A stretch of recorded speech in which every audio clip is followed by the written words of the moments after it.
Hey guys, it's Canadian. Welcome to another first impression video. This time I'm covering my Scrapper Scoundrel, and this is of course on the player test server for the upcoming expansion Legacy of the Sith, which is going to release February 15th. So just bear in mind a lot of this stuff could change, damage numbers may not be final, so yada yada, all that stuff. So just to talk about the spec here, I guess there must have been some kind of crisis at BioWare because they looked at the spec and said to themselves, I don't think Scrapper does enough burst damage. I think we really need to fix that, for the expansion here. So, yeah, they definitely tweaked it. They've built, kind of more guaranteed critical hits into the spec. There's more increased critical hit damage, more burst through generating more upper hands. So, it's, I think probably a little over the top. So we'll see how this one goes here. But yeah, just my initial look at this one is like, okay, it's a bit crazy. I'm already thinking about how for the expansion I might just be flipping from Ruffian to Scrapper just because I don't think I can ignore how good the burst damage is going to be anymore. It's going to be like, you can't play a Scoundrel anymore unless you're playing Scrapper just because it's so good. Yeah, but we'll go a little in depth through the tree here, and then we'll talk about why I'm starting to think that. So the passives on the right-hand column here are unchanged from what I can tell from 6.0. It seems they're just rolling everything over. So yeah, we're okay there from what I can see. So the first big change to talk about here is pugnacity. So in the expansion, pugnacity has been uniquely modified for each spec here. So for Scrapper spec, what they got is the usual baseline part of it. It's like it grants an upper hand and gives you that 10% alacrity. But what's unique to Scrapper here is you also get 20% additional critical hit damage, and that lasts for 15 seconds. So that's a long time, really, for getting a lot of crit damage. And you're gonna have passives in the tree that are going to be doing more critical hit damage. Is really going to help you out with some of the other choices and talents you have later in the tree as well. So yeah, pugnacity is going to be a super core component of the of Scrapper now. It's going to be really cool. The other thing to talk about in the 23 tier here is that 23 you also get Sucker Punch, and the 27 choices you have will modify your Sucker Punch. So there's a lot to kind of unpack in this tier here. So I'll just quickly get out of the way. Defensive stance. So this basically just gives you a stacking buff that applies damage reduction. So you could potentially get 9% damage reduction, which is pretty decent, but the buff only lasts 6 seconds. So there's a high likelihood that you're not going to be at your max stacks all the time. There's a good chance this is going to fall off, or you're only going to be running at maybe 1 or 2 stacks. So the mileage is going to vary on this one. Nothing is guaranteed in PvP, of course, because you're not always in a position where you could use your Sucker Punch on cooldown exactly. So usually you might need to dedicate your global cooldown to other things like your roll or healing yourself, or maybe whatever you're trying to hit isn't in range to be Sucker Punched to begin with. So yeah, this buff can fall off. So yeah, it's a kind of a gamble. I mean, absolutely 9% damage reduction is really strong if it's always on there, but it's just the question of the guarantee is really the case here. So the next one to talk about, that's it's so fucking good, man. Like Rolling Fists. So Sucker Punch's critical hit chance is increased by 10%, and activating Sucker Punch reduces pugnacity's cooldown by 10 seconds. Holy fuck, man. That's so good. 10% critical hit damage on Sucker Punch. Sucker Punch is in the ballpark of doing 40 to 50% of your damage. So giving 10% crit to that is fucking good. I mean, they probably could have made this 5% and it would still be good. And the icing on the cake too, of course, is every time you Sucker Punch, a 10-second reduction on pugnacity. Dude, when you're popping this thing, you're getting extra crit damage, your alacrity's faster, so you're able to spam these things out even quicker, reducing the cooldown even further. So, oh man, that is such a good talent. I'd be not shocked at all if this just gets changed or destroyed or whatever, because yeah, I think this is just way too good. But yeah, that's the direction the class is headed already on the first tier here, man. So yeah, that's a really good one. So Relentless Fists, Sucker Punch no longer costs energy and it slows the target by 50% for 6 seconds. Now, when you compare this to Rolling Fists, it doesn't seem like the Snare is as good, but unfortunately the class in general lost sever tendons, so that was your ranged root, not root, but snare ability, and that applied like a 50% snare for like 12 seconds or something like that. And yeah, so that was like a really good snare, but you don't have that anymore. So unfortunately for Scrapper's spec, they're gonna have a lot of trouble chasing people down. So because they won't be able to slow them down anymore. Like sure, you can root them and stun them with your crippling shot and your nut kick, just to stop them from running away from you, but you are a little less mobile, I find, without the snare, because if you're using your roll instead of using it to survive, you're using it to like as a mobility tool. That's not good for Scrapper because like the effectiveness of surviving a Scrapper is entirely dependent on how good you are with your roll. So if you time your roll correctly, you can avoid a lot of damage. But if you're having to burn that all the time because a lightning sork, for example, is like kiting your ass and you try to keep on top of them, you can't slow them down with snares anymore. So, yeah, that's going to be a problem now. I initially I'm thinking to deal with it, you might have to pick Relentless Fist because you might need that snare back. So I think we'll see how things go. Just because Rolling Fist is so fucking good, I think I'm gonna try playing without the snare and see how things go. I mean, there's some other choices down the line here where you might be able to help mitigate not having the snare, but yeah, so it's kind of a tough call to make, I think, for PvP. But yeah, definitely trying Rolling Fists. That's gonna be pretty good. So the next tier here is slightly different from the ruffian variations in this tier here. Well, it's just at least the first one we'll talk about here. So it's strategic surrender. Reduces the cooldown of dodge by 15 seconds. In addition, activating dodge quickly lowers threat by a moderate amount and increases movement speed by 50% for 6 seconds. So the movement speed buff is actually pretty decent. It'll actually the movement speed will last longer than the actual dodge duration will, so that's kind of neat. And I think every class is going to suffer some kind of movement impairment of some kind in 7.0. You won't be as effective as you were in 6.0. So giving Scrapper a little bit of a movement speed buff isn't actually the worst thing. It's actually kind of nice. And reducing the cooldown of your dodge down to 45 seconds can pair very nicely with some other utilities that affects your dodge, like your back at you utility and your scramble utility. So it's actually not a terrible pick for PvP. I think it might be on par with the effectiveness of nut kick, so it's kind of a difficult choice to make here. I think initially I might still go with nut kick because I think that's going to be probably more effective. I think most people are going to want to have the nut kick back because, yeah, unfortunately you lose your single target stun. It's no longer baseline for the class, so I think in this tier here, I think probably the nut kick is going to be the best because I think Scrapper gets the most kills when they're able to do damage to somebody, and when that person is vulnerable or can't respond to a burst window effectively, that's where you can nut kick them and then unload on them, and that's generally going to secure a kill. So I think the nut kick is just going to be good for that reason. But strategic surrender here, if you wanted to, like, maybe you don't need the single target stun so much and someone else in your group is covering stuns for you, then maybe you can get away with not having this, and strategic surrender would actually be a really good alternative.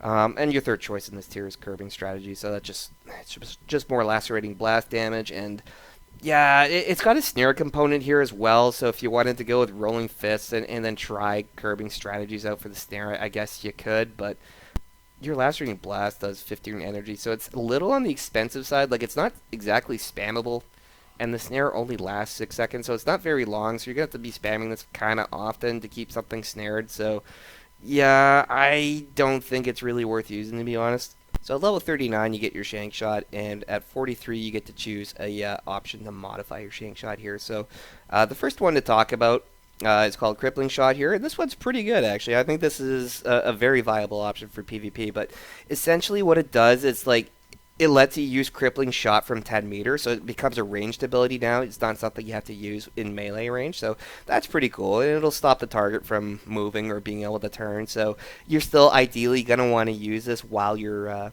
behind someone so they can't hit you or do any kind of shenanigans. But it also grants an upper hand now as well, so this is actually really cool here, and it's going to allow you to pop even more sucker punches as well.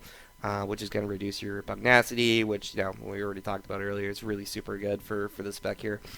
So yeah, the crippling shot's a really good option. And of course, because you lost Severed Tendon, which was a ranged ability as well, you could use that at 10 meters. Having some kind of way to recover that same function with crippling shot being 10 meters kind of helps alleviate the pain a bit. But yeah, like, you're definitely going to be faced with some kind of option where you have to find a way to control your opponents because like only having nut kick and potentially flashbang, that's not enough sometimes. So yeah, having a ranged crippling shot I think is going to be really helpful. So another cool option to talk about: Shank Shot applies a debuff to an enemy that lowers their damage done to you for by 20% for 6 seconds. So that's actually pretty good. 20% damage reduction is a lot. So if, for example, if like you see me playing my Tactics Vanguard and you can see I've popped all my buffs and I'm loading a burst damage window, then maybe Shank Shotting me and reducing that damage by 20% is going to save you a lot of health. So yeah, I can see how this could be like a really strong defensive cooldown option here. So it's kind of a unique way to modify your Shank Shot. But is it better than the range crippling shot? And the upper hand generation, like that's a tough call. I think I'd have to play with the both of them and see how it goes. But at face value, though, like they're both very viable options for PvP, I think. Last one here, setup shot. So your Shank Shot causes the next direct damage attack against the target to critically hit, and this effect lasts 10 seconds. So this is really cool. So I think they've introduced this and another utility here I'll talk about in a second here to kind of offset the necessity of having Volatile Strike Tactical equipped all the time for PvP just because the burst is so good. I think this is a part of a component you could pick if you wanted to use like a different tactical, like maybe Acid Lash or something like that.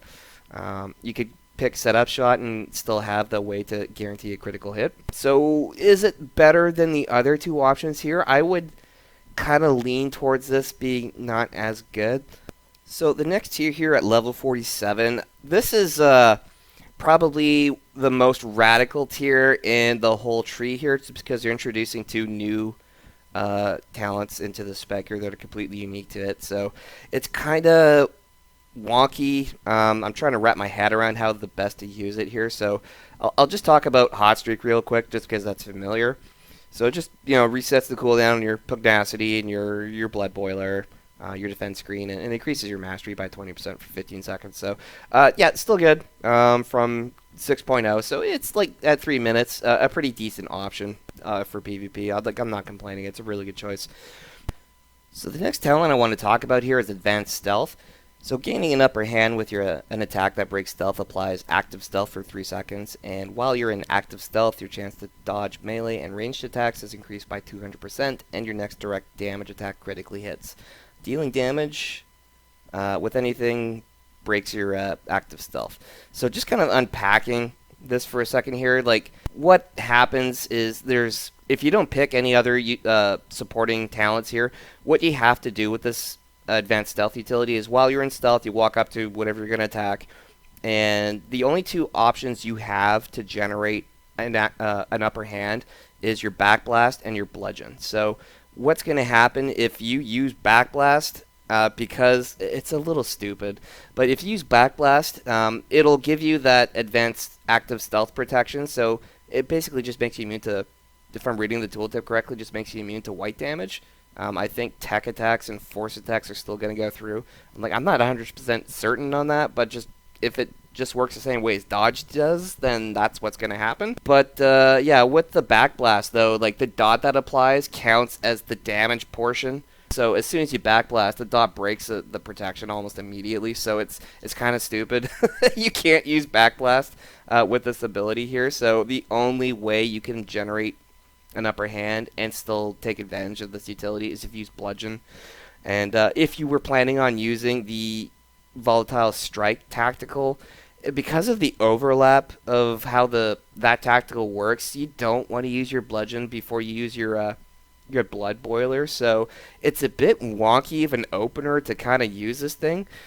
So I think if you really wanted to use Advanced Stealth here, just because of the conflict with the tactical, Crippling Shot here as a option for generating an upper hand does actually work with advanced stealth. So what you could in theory do is be stealthed and use your shank shot first as your opening ability. Now that will cause you to come out of stealth, so people will still be able to hit you with tech and force abilities, I believe. So you're not completely invulnerable, but obviously, like being completely immune to white damage, that's going to be for a lot of different kinds of attacks that you're going to be immune to. So it's still like really good protection. But yeah, you can shank shot and then maybe apply your blood boiler and then use your bludgeon, and that would allow you to use your the full benefit of your volatile strike tactical. But it's a bit of a wonky way to approach it, to be honest. I'm not sure it's a good way of doing business, but that's the only way I could see it to actually kind of work. Or if you have, yeah, it sounds like on paper this should be a really good option, but I'm not convinced it's as good as maybe Bioware thinks it is. So yeah, I'm not quite sure what to think about this one here. And the other part of this as well is like the only benefit you see is the second you come out of stealth. So you're not opening from stealth that many times in a war zone or in an arena. Generally, you come into stealth once, and then for several minutes you're probably fighting. There's not too many options where you're going to be able to frequently, kill someone within a couple seconds, run away to go back in stealth, and then rejoin the fight. Usually, you just keep punching stuff as you keep going. You don't usually keep coming out of stealth or going in stealth rather. So it's for how I play, it's not my behavior where I like to run away, go back in stealth, and just reopen. I just keep fighting. So for me, I can't see this one getting a lot of mileage. I think it's kind of odd, but it's now part of the game, so I'll try it. We'll see how it goes. Now the other thing here, upper critical. My fucking jaw hit the floor when I saw this one, man. But here, I'll read it out. Critically hitting with a direct damage attack applies upper critical to you and reduces the cooldown of pugnacity by 2 seconds for every stack of upper critical on you. Stacks up to 5 times and lasts 2 seconds. Activating pugnacity purges movement-based effects. Holy shit. So that sounds pretty good. And you did lose a root breaker as baseline for the class, because you used to be able to have that threat dump ability utility where you could cleanse roots on a 45-second cooldown, so it was really good. But you don't have that anymore, so a root breaker, especially for Scrapper, is a really compelling option. And reducing the cooldown of pugnacity even more, like if you can stack that with Rolling Fist to like have a seriously high uptime on your pugnacity, so that's actually really a compelling choice here. Now this buff that it gives you, this upper critical buff, it only lasts 2 seconds, and I found you had to be like seriously lucky to get this thing up to 5 stacks. Like it wasn't guaranteed you were gonna get that high. Like sometimes you'd only get like 1 stack, and it's not reducing things by that much for you. And then other times I saw it go as high as like 4 or 5. If I had like a really lucky streak there. So like the mileage really varies, but like it's just stupid uptime on your pugnacity though. So yeah, I think this is going to be like a super compelling choice for PvP. So I think, if I had to narrow things down, I think Advanced Stealth is probably the worst in this tier, and Hot Streak is such a good cooldown to use. But I think if I had to go with something, I think Upper Critical is probably the best in tier for PvP. So the next choice at 60 here, pretty basic choices. So you got Flee the Scene, which reduces cooldown on your Vanish and gives you that movement speed buff after you vanish. Personally, I don't think this one's necessary. Like, I find once I got better playing the class, I wasn't needing to vanish as often because I was better able to control my opponents or more effectively use my rolls, so I wasn't taking damage, that kind of stuff. So I didn't need this anymore, I found, once I got really good. So I think maybe if players are leaning on this kind of playstyle where they have to vanish frequently, or maybe they just want to vanish for like that burst damage or something like that, then yeah, maybe you could go with this one. But I think most people will find that they could safely play without this.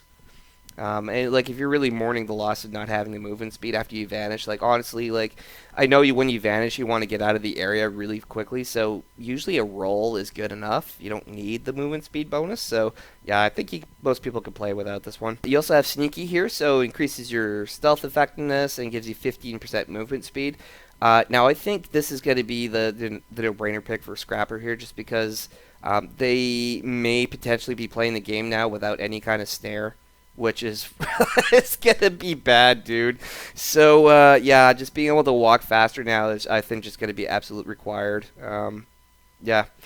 So the last option here is just scar tissue, so getting 5% damage reduction. I mean, obviously, like, stacking damage reduction in PvP is like really strong, but I think just because of the situation Scrapper finds itself in, the movement speed is going to be way more valuable from Sneaky. Okay, so next here at 68, this one's a pretty easy tier to pick. Your best option here is definitely Skedaddle. So that grants you 2 seconds of dodge when you use your Vanish. So if there's any dots on you, this will cleanse them. Any kind of really nasty debuffs that are on you, this will get rid of it. It cleanses everything, basically. So that means it guarantees you're going to get away, and it'll stop some white damage and some other abilities from hitting you. As soon as you get Vanish as well, so people can't break you out of it. So this just kind of offers you that guarantee that when you really need to get away, Skedaddle guarantees it. So the other two choices here, Keep Cool. I don't think you're going to really see too much benefit out of using Keep Cool here, just because it's the extra energy gives you kind of minor. It's just like what you get one more global cooldown out of it, basically, so not really worth it. And your defense screen here doesn't heal for a lot with this one when it collapses for 5% max health. Like, you're not using your defense screen that often, and like, it's a short cooldown, but the amount of healing you get back on this one is not worth the utility point. Not over Skedaddle anyway. So the 73 tier here, yeah, this is kind of a tough call, but the first one to talk about, Smuggle here. So this is no longer baseline. And this is like a really strong ability for doing ranked arenas, I find. Like, if the other team can't see where you are, you get the surprise opening every time. So that's super strong. And I can see a lot of ranked teams are going to make sure that their Scoundrel or their operative is going to be running this talent, because just getting that surprise opener is super fucking good. But I think for general purpose PvP, you could definitely play without this and you wouldn't miss it. So Flash Grenade is now a utility choice here. It's no longer baseline. So all the CC Scoundrels had before is no longer baseline, unfortunately. So they did buff this.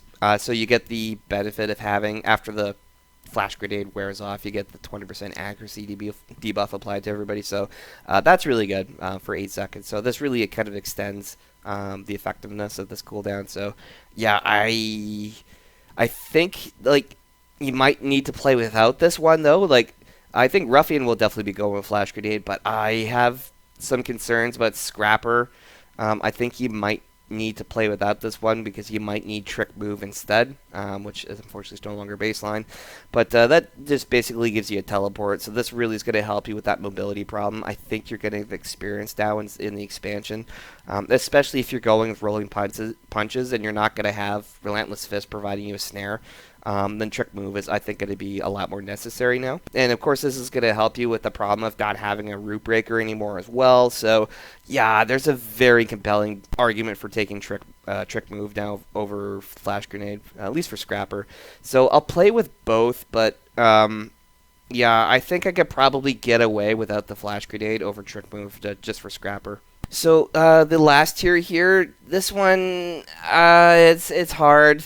First one I'll talk about, KO here. This is like just a bad option. Like, I know for years BioWare's been trying to find ways for players to pick this, and they've always put it in a tier where it's just like the other options are so much better, because you're not using abilities from stealth all that often, so the benefit you get from this one is just like, yeah, it's not that great. Now, I know it does work. It does have an interaction where rolling punches? No, Hot and Ready. Sorry, when your Hot and Ready buff goes off, it makes your Backblast operate as if it's from stealth. So, yeah, it does work with KO, actually, but the root you get from it for 3 seconds, it's not great. It's not worth giving up your other two options, to be honest. So you have Back At Ya, which is obviously super good, reflecting on 150% damage back. Will absolutely drop people without them really realizing what happened if you time things really well.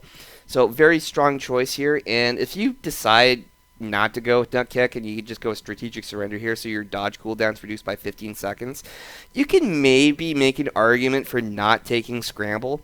which is the utility that reduces the cooldown on your dodge every time you get hit. So, like with a 45-second dodge, yeah, you can kind of play with that, and you can make that work, and still go with the back at you talent, so you can get that damage reflect back. So I think that's if you pair those two utilities, might be a viable option. But not having the nut kick obviously is gonna really suck. But yeah, I think if you decide to go with dirty kick though, so you get your nut kick, then I think maybe scramble might be your best option here. And you could absolutely pair that with strategic surrender, so you have a 45-second dodge that is reduced further by the scramble utility. So, I mean, that's an option as well. But I think probably if I had to pick between the two, I'd say scramble is probably really good. And something else to consider as well is because you're going to be doing more burst damage from what it seems like, you could probably get that could probably compensate for the loss of damage you're going to be doing with back at you. At least, I don't know. It's just me spitballing here, so I won't find out for sure until I play Scrapper in the expansion and see how it works. It seems to me that versus what Ruffian was looking at, it seems Scrapper is going to see a bigger damage spike just from these changes. We'll see what the damage numbers look, though, at 7.0. It could be that maybe the damage for the spec is actually too low, what the final numbers show, so this might change. It might actually make the spec bad if the damage numbers aren't high, but if I'm just going on the going into this with the expectation that the damage in 7.0 is going to be comparable to what it is in 6.0, it's just these changes just make it a little stronger. Then obviously what's happening for Scrapper right now is going to be super fucking good for PvP. But yeah, we'll see how things shape up. But I think Scrapper is going to be a super strong bursty spec. I think it's only going to maybe suffer a little bit in the mobility department. So if you have like if you're playing with like a tank and a healer, for example, or something like that, or maybe just a healer, I think this spec is going to be incredibly lethal. I think people are really going to have problems with it. So we'll see how it works out, though. I could be mistaken, but yeah, this is just my first impression, though. So what do you guys think? Let me know in the comments. Does the burst sound like it's a little too good? Does it sound like perhaps the lack of control options is going to become a problem, or perhaps mobility might be a big concern for Scrappers going to the expansion? Let me know what you guys think in the comments. Alright guys, I'll see you guys in the next one.